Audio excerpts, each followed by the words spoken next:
Radcast News. Hey guys, Ryan Alford, your host of the Radcast. You're listening to the Radcast. If it's radical, we cover it. Here is Ryan and Riley. Here's your host, Ryan Alford. Hey guys, it's Ryan Alford. Welcome to the newest edition of the Radcast. Robbie, we're calling it the Radcast now. The Radical Marketing Podcast is now the Radcast. I feel a little bit more rad right now. Hey, you are always radical. I'm joined by my partner in crime, Robbie Fitzwater, my friend, associate, confidant, and all-around favorite person. And reason you have bad judgment in friends. Robbie, good to have you be here. And as always, and as I mentioned pre-show, today's episode of the Radcast is brought to you by Monster Energy Drinks. Officially, it's keeping me afloat. I had a little bit of a later night than I planned last night, doing a little work, but excited to be here with you today. Excited to be here too. I didn't have as late of a night probably. You're a little bit cooler than I am sometimes. Feeling a little bit old, getting in bed early now these days. You guys still got this quasi newborn at home. Trying to balance the schedules. Lots of very rigid schedules when you're transition with a 13-month-old now. So he's you're over a year. You're toddlering, I guess, right? Toddlering. He's walking now, and it's good. Oh boy, we're taking our life into our own hands. Oh yeah, you're in it. Well, cool, man. I know we wanted to talk today a little, the state of business and marketing here in July of 2020, also known as the Twilight Zone. We talked, the impact of both empathy and what we're seeing in e-commerce and just in business as a whole, talking some of the insights and trends. But man, what a weird year it's been, hasn't it? I mean, yeah, I think 2020 is just absolute, you punch in the teeth, a little bit of everything. I feel like everybody's just kind of on a roller coaster waiting for it to end and trying to figure out, like, maybe it's going to slow down in August, maybe it's going to slow down in September. But right now, everybody's kind of thrown for a loop. I think we throw like some of the biggest change in decades into a few months, and that's our lives. Trying to adjust and accommodate for it. And over 100 days in, it's been a little bit interesting. I feel like for everybody, just kind of trying to find what that new normal looks like, kind of find like a cruising speed, and finding a blend of where life ends and work begins, where what the weekend is versus what's during the week, and it's all kind of the same right now still. I think it's, to that point, like we've transitioned to this. I think, something like this happens and the market changes and all these snowballs start really advancing downhill. You're still kind of like prepping for, but it's going to go back to normal, like in another 2 weeks, or like you tell yourself that, I think, for the first month or in the second month, and now we're 3.5 months in, and the new normal is certainly overplayed. It's now like this is somewhat of normal. Like this is the things that have happened and they're transpiring in commerce and in business and in marketing and in customer service. A lot of things we'll dive into are here, and this is the reality of now. I mean, it's similar to kind of the first time everybody used an Uber. I feel like you used an Uber the first time, and at first it was a little bit intimidating, like kind of embracing a new behavior and trying something different because you're getting into a new car, you're getting in with somebody you don't know. But a lot of people tried it, and after that first time, it's a lot easier to do those things. And you realize, hey, that saved me a lot of time. Maybe next time I travel in a city, I'm not going to get a rental car. I'm just going to take a few Ubers. And a lot of the way that we've kind of changed our behavior kind of falls in that same category where we're trying something, we've tried new things. Some things we may use moving forward, but sometimes some of these things we're probably definitely going to use moving forward because it saves us time, it saves us frustration, And at the end of the day, it's another way for a business or an organization to connect in a powerful way that adds value to the customer and kind of is a nice transaction for both parties. And you see like again, grocery store and online delivery right now. I don't know if, like, my wife and I, we tried it here started during the pandemic, and it'll be hard to go back at this point just because we're used to purchasing from our phones. We have all of our orders ready to go, and we can have our delivery ready to go within the day, and it just makes it seamless and easy for us. Again, having a 13-month-old at home, it also makes it nice not to have to navigate the kind of the treacherous place that is the grocery store. Again, it's kind of a death trap now, but for a 13-month-old, again, it could be dangerous for a little man trying to grab everything. But trying to navigate that, saving time and energy, it saves us a lot of time and a lot of effort. It's going to change the way we shop, though, because the switching cost is suddenly higher, because if we haven't ordered it in the past, it's not on our previous orders. And from a brand perspective, that brand really matters and really is important, because if you're picking an assortment of products just kind of from your screen like you would an e-commerce business, that brand that's recognizable on a new environment, it's pretty important. And once you purchase it once, you're going to probably purchase it again because it's easy and it's efficient for you. So I think there's some really super fascinating components just in that area alone that are going to be like just exciting to kind of see moving forward. And sorry, I jump into the weeds there, but no, it's good. It's funny when you think about it. Going to the grocery store sucks. Like, I'm sorry. I know there's some men, some women out there that might enjoy that experience, but I think I can speak for the majority in saying you don't really enjoy spending an hour at the grocery store. If I could sit there and catch up on Game of Thrones or whatever I'm doing and click, how much better is that? I mean, and you know, like we talked about pre-episode, like these sacred cows, like, well, you're never going to go straight. You know, we started buying books online and we started buying other things. I'm never going to buy groceries because I got to feel that bread. I got to know those grapes are ripe. And, you know, it's a sacred cow. We're never going to shop for groceries online. But good grief, it made sense 20 years ago. It most certainly makes sense now. And it's like, these are the sacred cows that need to be just moved out of the way so that we can really start advancing the ball in a lot of businesses. And I think if we have one thing to counsel businesses, is to be thinking like anything that's been sacred based on in-person or some unnecessary system of delivery should be rethought right now, right? And like we see this happening in a lot. I feel like that's happening in a lot of industries right now too, because you see kind of some people that are taking this kind of opportunity and doing fascinating things with it. Like my wife was trying to purchase some face wash or cosmetics, and as opposed to having a person kind of like set up a booth at a store and have them kind of give her a one-on-one consultation, she could do it over Zoom. And if you had a few people at scale, you could do multiple of those every day. And suddenly you're scaling a one-to-one interaction, and that person can opt in as opposed to passively walking along and seeing it at a mall or at a department store. So it kind of makes this one-to-one interaction or one-to-one engagement super, super, again, personal, really unique for that individual. And then it's just that human-to-human touch point that really maximizes that lifetime value, because like we're really kind of yearning for that interaction that we're kind of missing in some ways. But how do they bring that to a digital space? It's not going to be completely the same, but if you can kind of change the direction of your approach to kind of promotion and kind of consultation with an individual product, there's a lot of different things you can do to kind of maximize that lifetime value. And it's going to be really profitable in the long run, because they're going to be a lot more of a passionate advocate for that brand, because they know this person who's an expert helped me with it and helped me solve my problem. And I feel like scaling that is really kind of cool to see.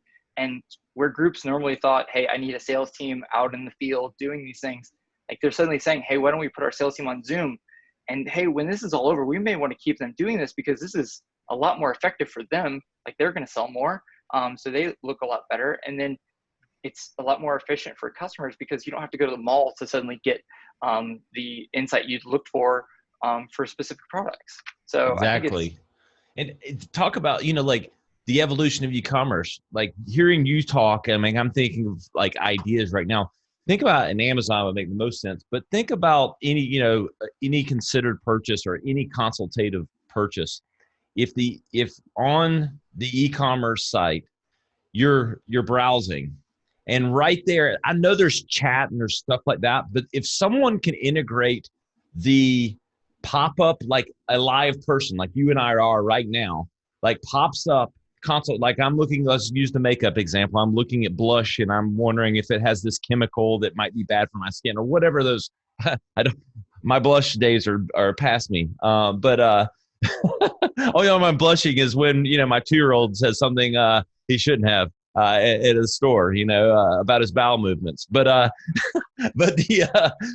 in all seriousness, but that live, you got pop-ups, but you're going to see the integration of like a live person pop up right there. And there's going to be this demonstration. And there's just so much opportunity for, they talk about e-commerce in the future and everything's moving online, but now it's just like turning these dials of how much further can the customer experience, how much it can be improved when you kind of remove yourself from the notion that it has to be in person. Yeah. And so much discovery for purchasing used to happen in a store, in a location. Like you would find the things that you wanted, like you didn't know what you wanted, but you would go find it. You would find the ones that was kind of the perfect fit for you. But now so much discovery can happen in the digital channel that how do you kind of take what was an in-store experience at one point and bring it to the digital space? And that's where it's really kind of lining up where that high level of empathy around what somebody's looking for, what they need, and how to serve them best is really becoming a differentiator for brands that are doing it well and the ones that are kind of leading the pack in so many ways. And like some of these groups are already doing it and they're just kind of expanding it now, but can learn a lot from some of the more innovative industries around. Like, again, cosmetics is doing some really cool stuff and some really fascinating things are happening there. But how do you apply that to other fields and other spaces too? Because I mean, I'm sure for clothing, that's the same thing exists. Like you've had a salesperson helping you with clothing, like helping with fit or helping with like what to look for, like is this going to look good with my skin tone? And suddenly you can do that over a Zoom call. And there's lots of different verticals that this fits into. So finding ways that you can do that. And even if you can't do it live, even positioning yourself like, hey, schedule a consultation with our expert, like our fitting expert. We'll have time at this time of the day. And it's like a Calendly where they just jump into it and kind of go into a conversation. It's super easy for everyone around.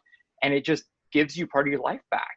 And it's probably something that people are going to be looking for on a longer term because they want more niche products. They want products that speak better to who they are as individuals and who they are as buyers. So they're going to want something that's a little bit more human and a more human experience through a digital channel. So trying to find ways to do that at scale is going to be really kind of interesting to see different people giving it a try. And I think that kind of leads us into the whole notion of the opportunity importance of customer service. Everything we're kind of talking about is servicing. We're talking probably broadly about both new and existing customers, but it's so funny. Like I working on large brands, back in the day, even them, acquisition was always the blinded tunnel. Like it was always acquisition. Like 80-90% of the time thought process, you go to the C-suite meetings and it's, you spend 90 minutes on acquisition and 10% on CRM or customer-based marketing or whatever. And now looking through the lens of the way with which you service your customers and the opportunity for increased LTV, increased upsells, increased referrals, like customer service is becoming as much or more important than any acquisition strategy? So again, it's knowing who your customer is and knowing what they need and kind of forecasting how to serve them best. Because probably the people that are coming back, like speaking to your point, like the cross sell, those customers are gonna also be they're likely gonna order more, or they're likely gonna purchase more because they've consistently purchased more and more of a basket from your business. And if you serve them well, they're gonna continue to do that. So if you're a cosmetics business, like I keep using cosmetics. If you buy mascara, suddenly you buy a lipstick, you're probably gonna buy both of those for a consistent period of time too. So your average order value doubles and that lifetime value increases as time goes on. And in a lot of ways, it's almost looking at this as like, how do you position your business almost like a subscription model? So like thinking about this from like, how do we just keep people coming back in regularly and keeping them and maintain that relationship over time? Because it's super important, because again, kind of to your point, that customer acquisition is one way to grow a business, and every marketer spends so much time and attention on that, like new customers, but you're not paying an acquisition cost on a second time purchaser. And you're also not really being forced to do much of it. If you're adding value in the relationship, you're probably going to be driving that that average order value up too. So it just naturally makes sense. And that's kind of, you see a lot of businesses trying to pivot towards that model of like, how do you get that almost like, I think the Scott Galloway, the Rundle, like the reoccurring bundle that people are purchasing. And that's, I mean, such a positive thing to have for a business. And again, it's focusing on different things, but lifetime value is probably going to be that metric that's going to be kind of that North Star for so many more businesses now, because you can suddenly see it. It has a little bit more transparency, and it's a little bit better understood in the organization. But again, customer service, everybody knows about the bad customer service experiences they've had, but the remarkable ones, the ones that really stand out, people almost tell other people about them, because like it's so rare that you have like a remarkable customer service experience that it's a differentiator in so many ways. Like that's the closest touch point to your business as a brand that most people are ever going to get. So making that experience great and seamless is really important. Yeah. What I don't know that we know yet the true economic impact, that all this has. I mean, most certainly you've seen marketing budgets, I think, come down pretty universally. I think some stuff starting to pick back up, and we've been fortunate being on the digital marketing side in the e-commerce side, which has been fortunate. But I'm still, stopping short of any prognostications on exactly what the true economic impact is 8-10 months from now. I mean, what's your crystal ball showing on that? I mean, there's going to be there's already been drastic, and all I know is we can't keep printing money. But honestly, like I mean, in normal times, I'd be like, I think these are the reasons I think this is going to happen. I just like 2020 is just such a dumpster fire. Like this is of years to make a prediction. Like this is absolutely going to be wrong. I think a lot of those, again, kind of that share of wallet where those dollars are going are going to stay in a lot of those channels. I think because it's gone over there. It takes between like 21 and 30 days for a new behavior to become a habit. And I think a lot of these cases where people are trying like again, grocery delivery or a lot of these things, I think they're going to continue on. I also think some of these businesses are going to see, hey, this is an effective channel for us to be using and from a business perspective. So we need to continue this onward. I think like I do see some drop from like where we're at now in e-commerce sales going down slightly, but it went from like 15% to around 30% really fast this year. And even if it goes down to 28 or 25%, that's still a 10% jump in a year that like we weren't really expecting it. So, and it took 20 years for it to get to 15%.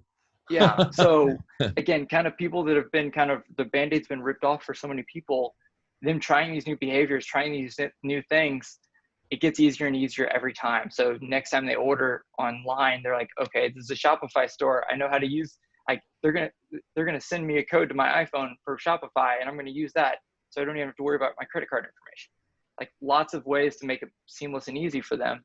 And they're going to have more confidence doing that. So it's just kind of, it'll be up in the air a little bit more, but I think the businesses that are really doubling down on how to make sure that they do create a good experience and a valuable experience are going to be the ones that come out of this, again, stronger and better, because they've really kind of honed their craft and become better for the new world we're going to be living in, whatever that looks like. Just it seems like as good a time as any, like looking at the landscape of e-commerce and changes. And since you used the word Shopify in that last sentence, I'll use it as a bridge.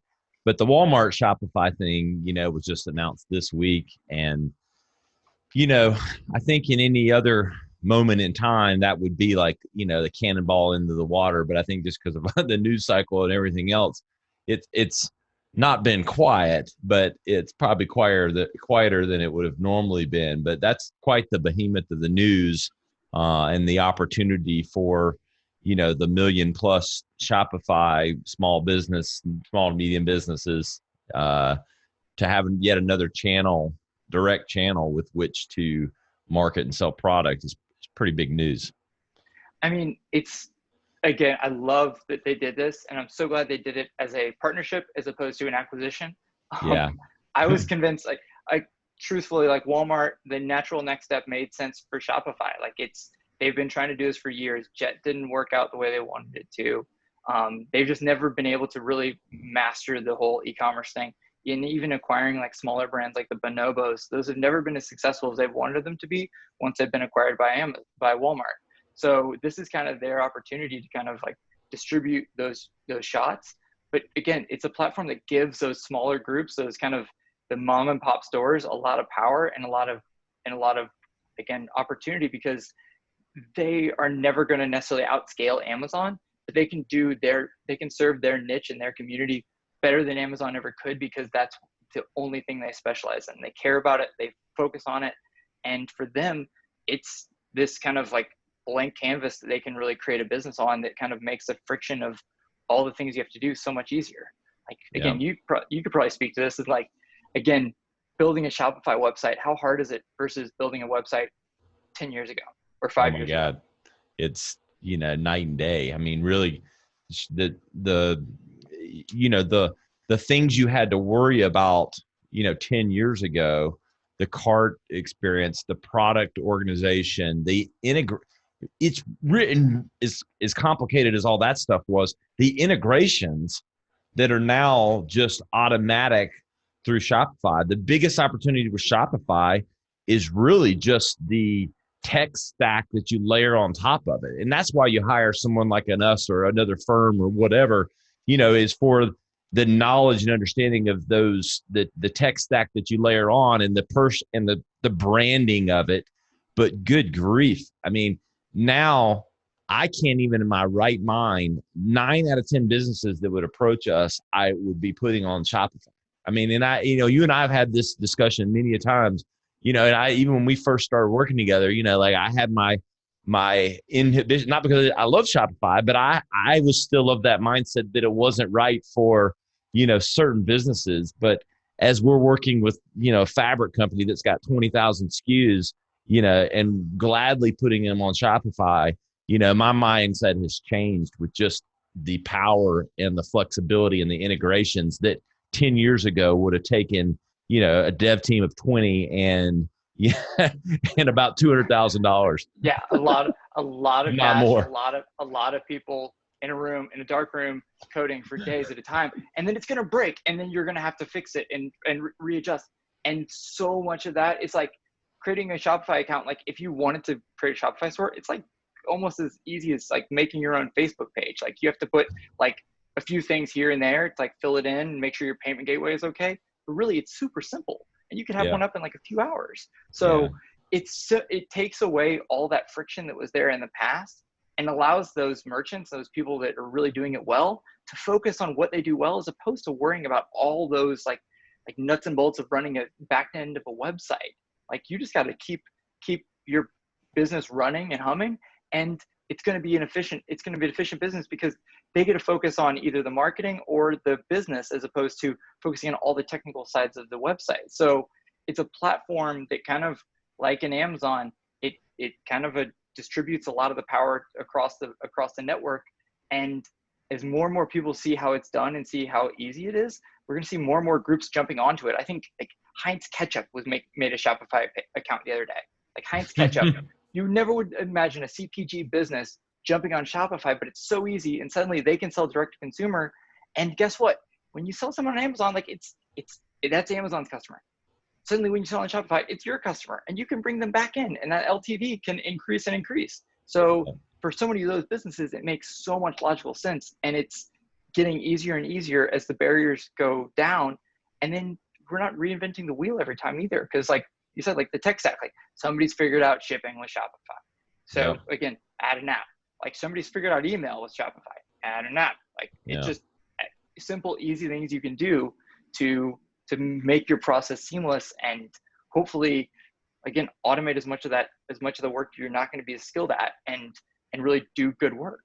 Yeah. And now you hit 3 buttons and suddenly your, 10 to 2,000, how many ever products you have, can go straight to Amazon and straight to Walmart.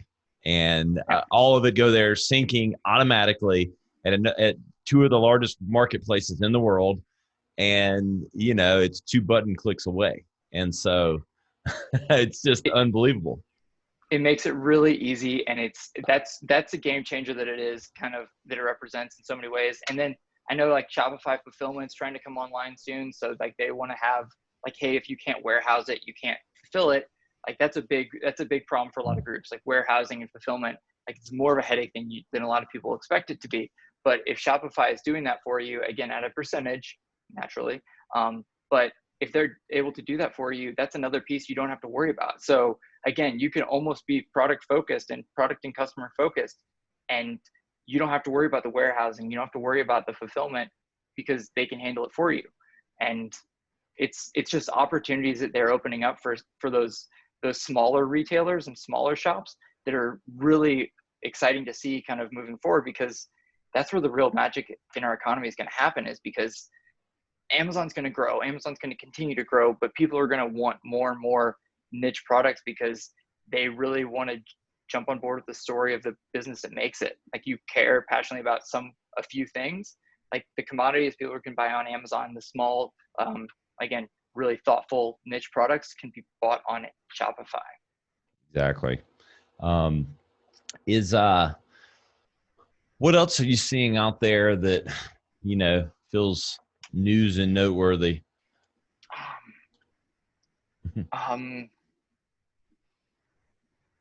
I think we talked a little bit pre-episode that I thought was pretty interesting. The whole how connected marketing is now to the entire, business. It's like, there was this, you've got sales and marketing and customer service and operations and all this. And now it just feels like marketing has, not saying necessarily their hands, but definitely like just feels at the table in all of those.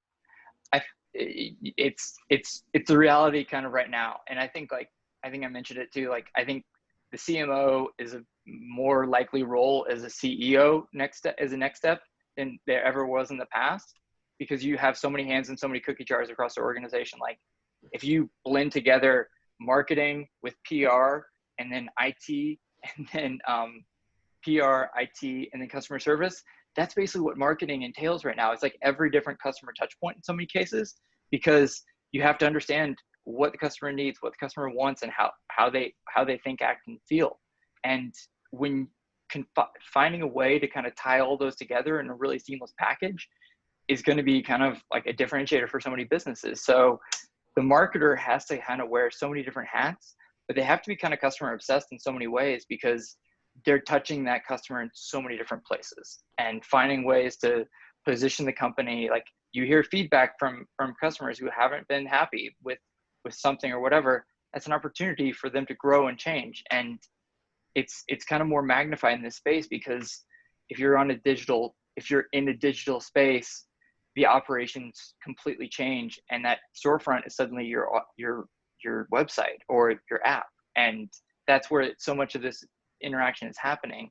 And if the or again, lining those things up really smoothly and seamlessly is going to be a differentiator moving forward. So, and it's interesting how, at a certain time and place, you had a product or a service, and you had packaging, and you had marketing. And having worked on Verizon for a number of years, we had different cell phones coming out, and it was Droid and this and that. And there's like, the catchy campaign that was about that.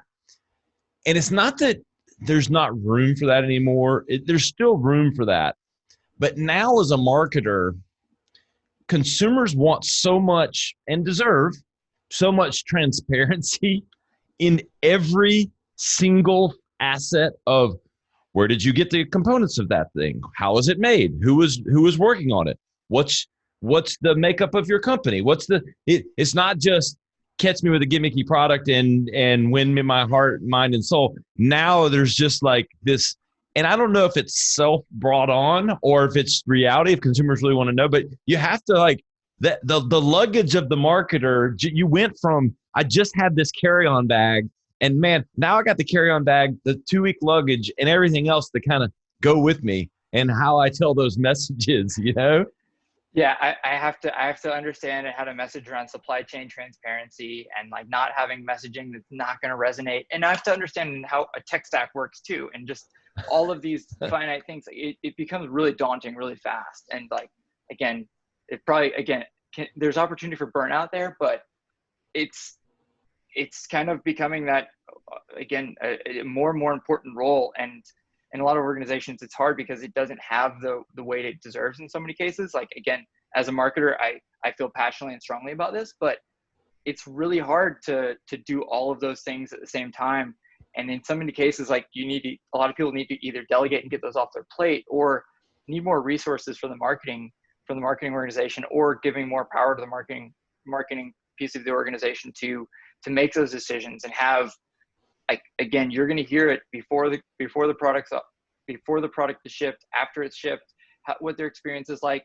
And again, a lot more transparency, because nobody buys anything without reviews anymore. Like you use reviews at the grocery store anymore. So like, I'm going to creep on Amazon when I'm at the grocery store, like, again, back in the olden days, like 100 days ago, but you need that. Like, that's a kind of table stakes that people use now. Like, you don't make decisions without a review. So you need that social proof. And again, that whole experience ties back into how do you make a seamless journey for everyone and give them what they need along that path. Yeah. These are interesting times, my friend. But always good to catch up. And I think it's the case studies that are going to come out of like this year will be fascinating. I definitely think so. I think this will be one of the times that we just like look back and like, wow, did that all happen? Like, that was all 2020, and just like 2019 was crazy enough. Like 2020, yeah, everybody's just hoping for a very nice slowdown right now, like moving down, like, yeah, just trying to figure out a way to like make it a little bit slower, make it a little bit more calm. But yeah, exciting things going on. What's the coolest project you have on the hopper right now? I mentioned the fabric company. There's a company that we're working with that's, been in business for 30 or 40 years, if not longer. I think it's 3 generations. I'm probably shortchanging them 10 or 20 years, but a long time. And they're moving to e-commerce.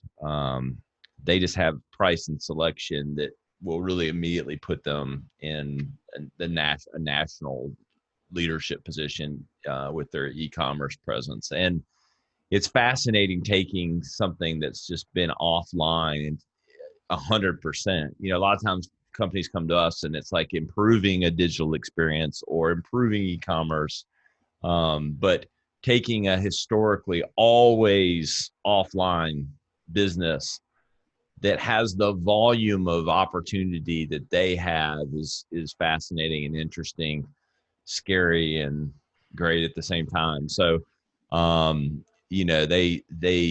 they're leaning on us heavy, and we're there to and that's both a responsibility, but also exciting, because when you can help someone And it doesn't mean, we get everything right or anything like that, but generally speaking, we know what we're doing.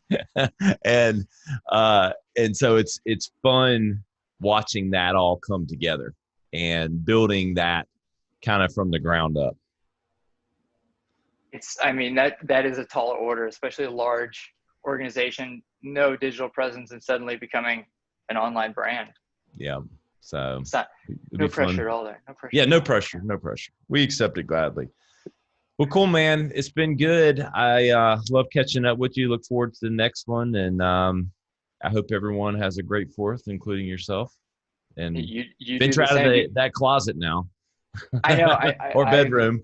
This is our guest bedroom. This kind of studio now. Kind of. Yeah, the studio. Yeah, exactly. Whatever our house is like, everybody's like on a spaceship right now. Everybody's like, you're spending your whole life in one space. Have a good 4th. Have some good time with the fam. Maybe you'll probably get out on the lake, I'm guessing. Oh yeah. We'll be on the boat. But cool, man. Well, that's all for today's episode of the Radical Marketing Podcast, now known as Radcast. My producer will be very upset if I don't start naming that more. Radcast. Radcast. And I appreciate Robbie Fitzwater coming on. Go follow Robbie on LinkedIn. Great insight, great takes, and we'll look forward to having him on soon. And we'll see you next time.